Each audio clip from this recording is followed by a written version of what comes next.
This series is set in the Joseon dynasty, where under the moonlight, the Grand Palace takes on an eerie appearance. Outside the palace, an elderly royal physician is seen escorting a young man towards the royal hall to treat the ailing king. The senior physician warns the young man not to look around too much, to which the nervous youth nods quickly. As they enter the room, the physician begins preparing his medical tools, but there is no response from the king behind the curtain. The young man grows anxious, and just as he approaches the curtain to administer the medicine, two hands suddenly reach out and pull him in. The elderly physician is left in shock while the boy's screams echo through the silence. The next day, mysterious posters appear throughout the city announcing the king's death. The royal guards are enraged and declare it an act of treason. The officials believed responsible are immediately executed. Soon after, the guards attack a Confucian academy and arrest the scholars who allegedly wrote the posters. They are labeled traitors and brutally tortured. Behind this entire conspiracy is the powerful chief state counselor, whose authority has grown even stronger due to his daughter now being the queen. Meanwhile, Crown Prince Lee kneels outside the queen's chamber, pleading for information about his father's illness. However, the pregnant queen ignores him and even accuses him of having ulterior motives. Disheartened, Lee walks away, and we learn she is his stepmother. Determined to uncover the truth, he attempts to enter the king's chambers, but his servants object, making him realize the extent of Counselor Cho's influence over the palace. Later, while in his room, he remembers one person, his loyal and brave warrior Mumu, who has stood by him for years. To find out the truth, Lee secretly tries to persuade Mumu to steal the king's medical report. At first, Mumu hesitates, knowing that this is a grave offense punishable by death. However, after Lee's repeated pleas, he finally agrees. That night, under the clear moonlight, Lee begins his mission.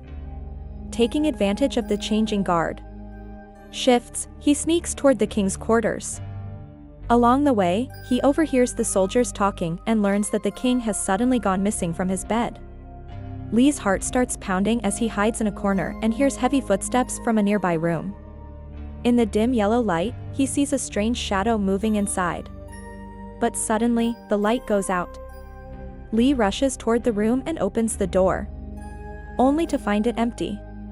Just then, patrolling guards spot him.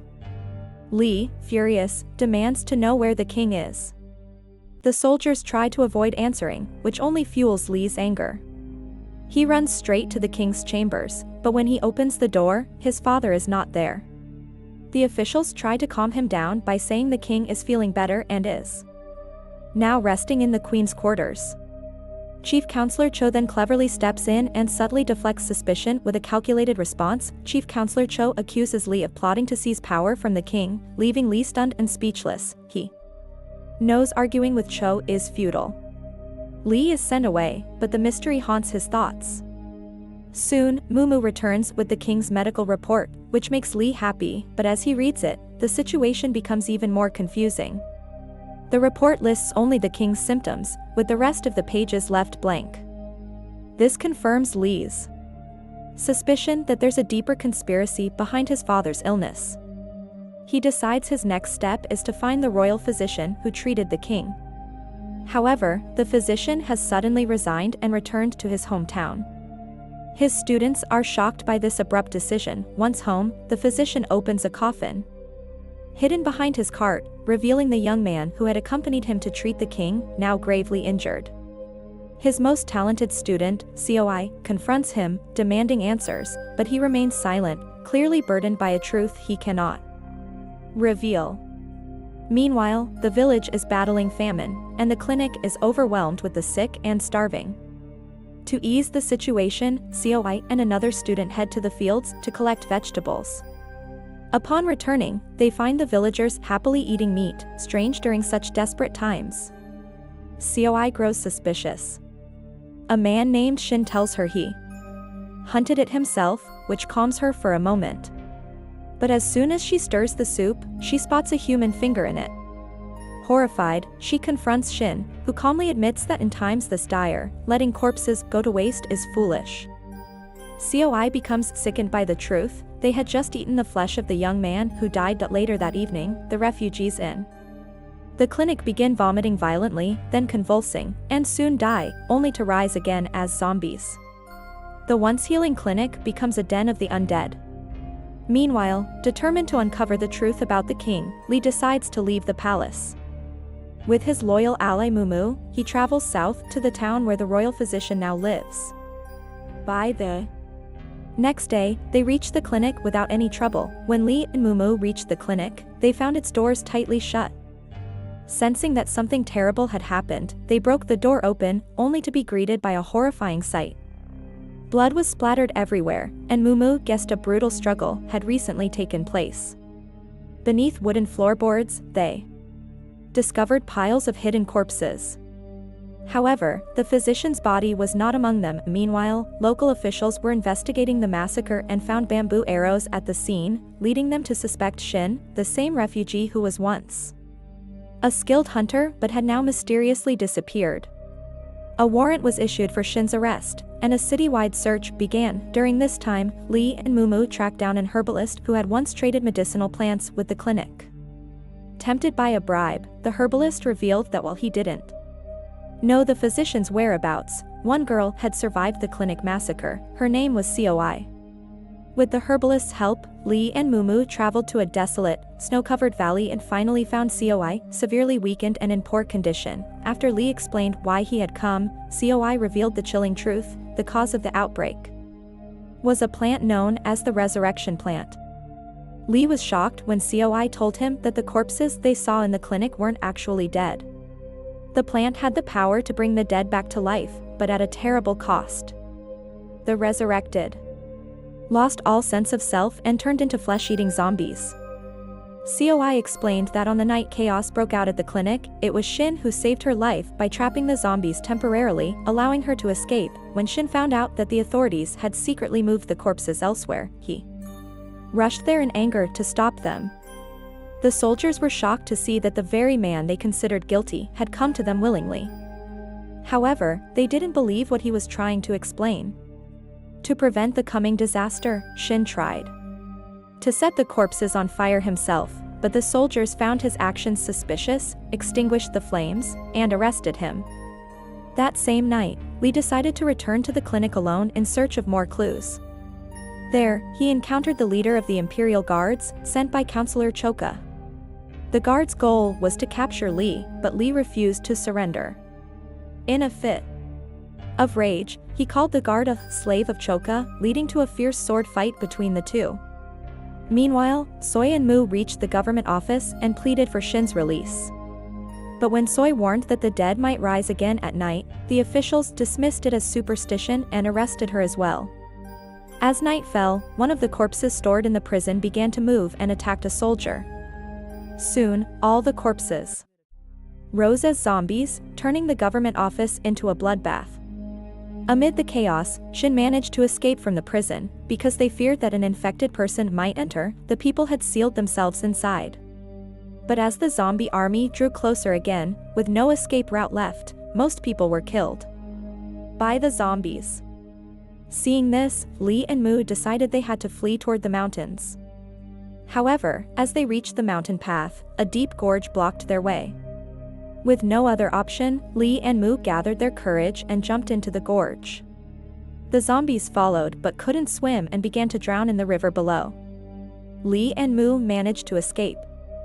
Meanwhile, in the palace, Counselor Cho and the queen stood before a curtain behind which the infected king groaned in pain. He too had contracted the zombie virus. But to hide this truth and secure the throne for the queen's child, they began feeding innocent palace maids to the king. The next morning, as the sun rose, the zombies, afraid of sunlight, began to flee and collapsed like lifeless corpses. For now, the terrifying crisis had come to a halt. As the surviving people started to gather again, officials suddenly arrested Shin, blaming him for the disaster without any solid evidence and prepared to punish him. The crown prince arrived and revealed his true identity. As soon as the officials saw him, they fell to their knees and began apologizing. Meanwhile, Magistrate Pal, whom Siobai had saved, invited her to his home. Impressed by her bravery, he had started to like her and, though shy, tried to express his feelings. However, the naive Siobai misunderstood, thinking he was still in shock from the previous day's attack. She quickly checked his pulse and told him he wasn't well and needed care. Later, the officials decided to flee before the zombies attacked again that night. They ordered nearby boats to be brought in, but only one transport ship was available. This meant not all survivors could be rescued. The officials chose to escape first, abandoning the common people. Meanwhile, Siobai and the others returned to the clinic to continue searching for a cure. Siobai was reminded of that horrific night when refugees had turned into zombies. Using the medical book Siobai had given him, Lee finally uncovered the truth behind the king's illness. To expose Counselor Cho's conspiracy, Lee and Mu devised a plan. They decided to go to the nearby city and meet Governor Lord On, a powerful man who was also Lee's mentor.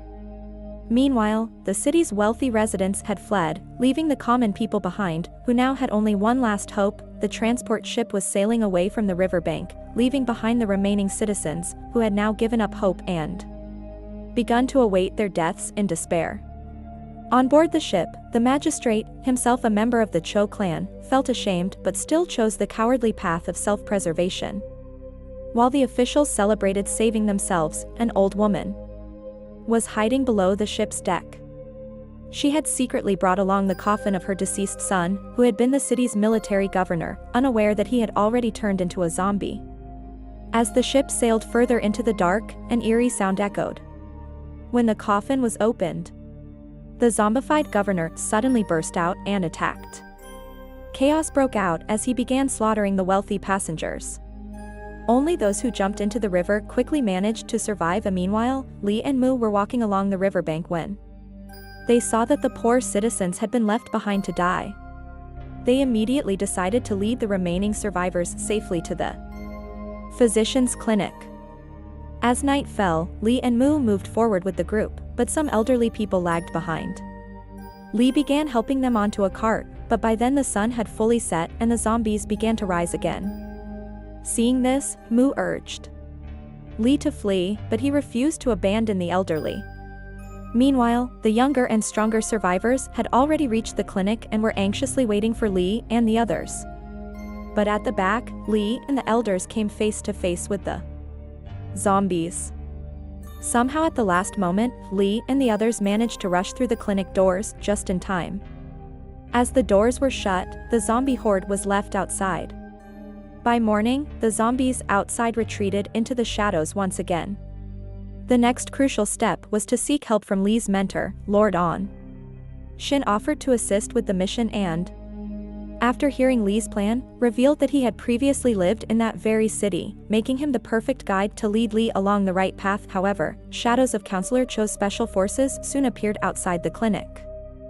Their commander called out, "Lee, come out and accept your punishment." The guard who had previously tried to arrest Lee was, in fact, Cho's son, and after being killed by Lee, Counselor Cho was now burning with revenge. He falsely accused Lee and plotted to have him eliminated once and for all, inside the clinic. Lee and his allies decided to resist from within. But the commander gave the order, "Fire the arrows." A deadly hail of arrows followed, killing many innocent civilians. As soon as the soldiers stormed the clinic, Lee and Mu cleverly launched a counterattack and escaped. Meanwhile, in the palace, the ministers decided to meet the king. They believed taking military action against Lee without evidence was wrong. But when they arrived, Counselor Cho and the queen consort were already present. Nightfall approached, and just then, the zombified king awoke. He began violently attacking anyone near him. The ministers, horrified by the sight, trembled in fear. At that moment, Cho stepped forward and declared that although the king was gravely ill, he was still the ruler of the nation.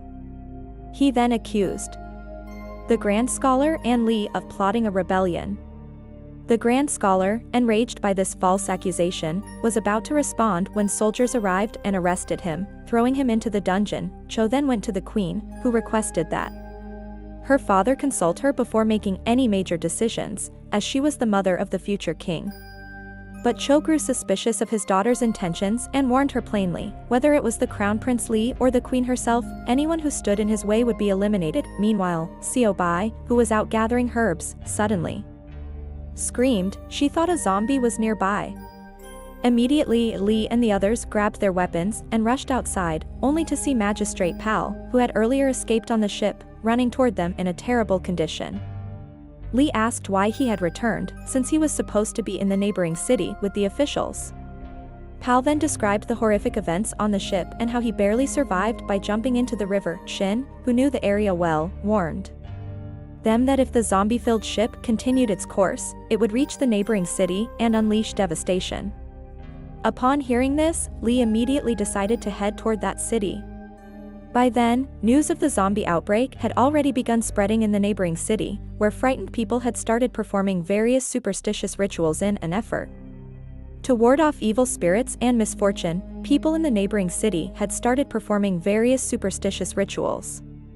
Far from the city, atop a hill, Governor An was holding a memorial ceremony to honor the soldiers who had died in battle. Just then, his troops informed him of the spreading epidemic. Without wasting any time, An decided to prepare the city's defenses. Soon after, he received word that a ship had stopped near the canal. He immediately went to investigate with his army. Upon boarding the ship, they found it eerily deserted. Bloodstains covered the deck, hinting at a gruesome incident.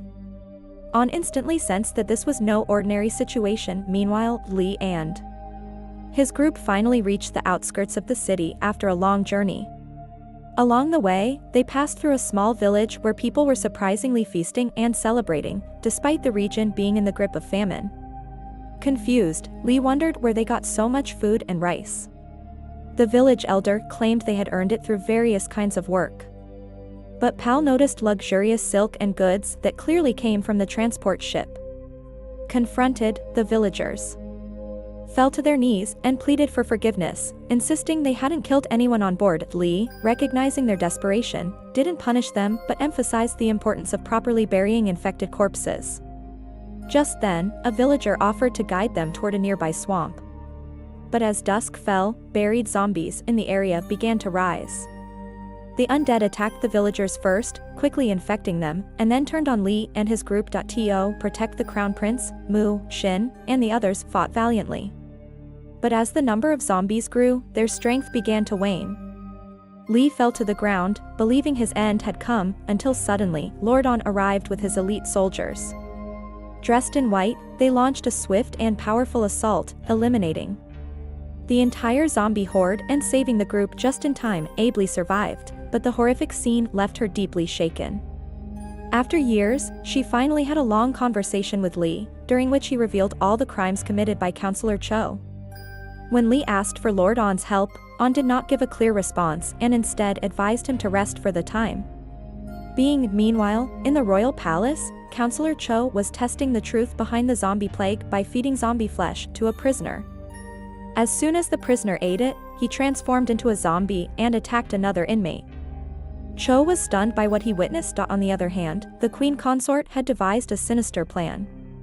She gathered all the pregnant women in the city, including Mu's wife, and served them a lavish meal. Later, Counselor Cho dispatched his powerful central army to Lord An's city to eliminate the Crown Prince. Pal, a member of the Cho family, rushed to Soy upon hearing the news and urged her to flee the city immediately. But seeing his cowardice, Soy looked at him with disgust and said that compared to the Crown Prince, he was just a weak man. Pal was left bewildered, wondering why she couldn't understand his concern. Back at the royal palace, the queen ascended the throne.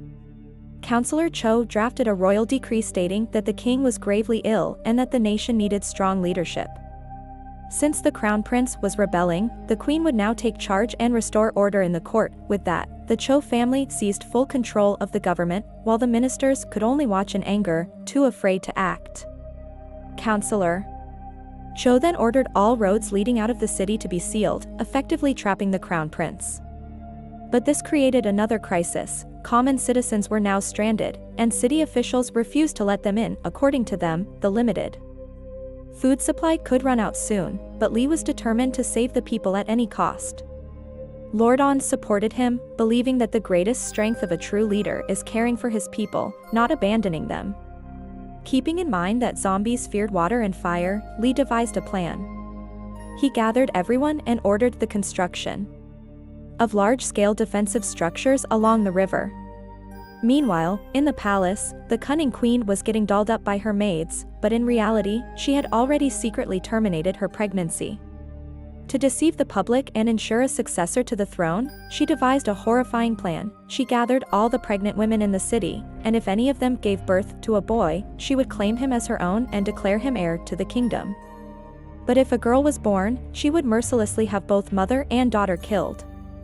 On the other hand, after a harsh remark from Seo Bai, Pal finally decided to stay and face the danger with everyone. He followed her every day, but Seo Bai still had no feelings for him.